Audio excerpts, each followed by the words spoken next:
Right, so shall we discuss what we have to do for this project then? Yes, it says we have to investigate some aspect of the university facilities. Yeah, we have to design a questionnaire, don't we? Yes, and we have to write an essay and do a presentation. Is it an essay? I thought it was a report. Let me check. Yes, you're right, Kitty. It's a report. How long does it have to be? 1,000 words, isn't it? Let me see. The report has to be between 1,000 and 1,500 words, and we have to do that on our own, but we do the presentation and the investigation as a group. So, have you got any ideas about what we can investigate? I know one of the other groups is looking at the university library and whether it's adequate for student needs. Yes, and one group's doing the sports center. Does it matter if we do the same thing as another group?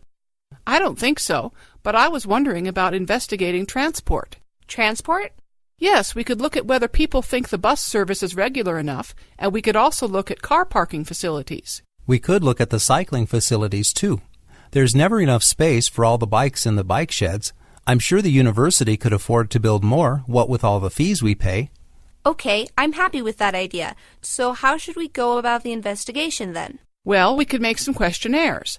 I can ask the people who travel on buses, and Paul, you can ask cyclists, and Kitty, you do a questionnaire for car drivers. Shouldn't we write the questions together rather than individually?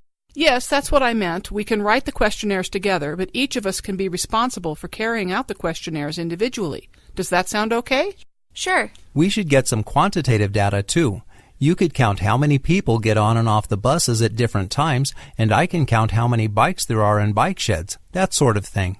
And we should take some photos while we're doing the questionnaires. They'll be useful for the presentation. It sounds good. Okay, well, let's think about these questions then.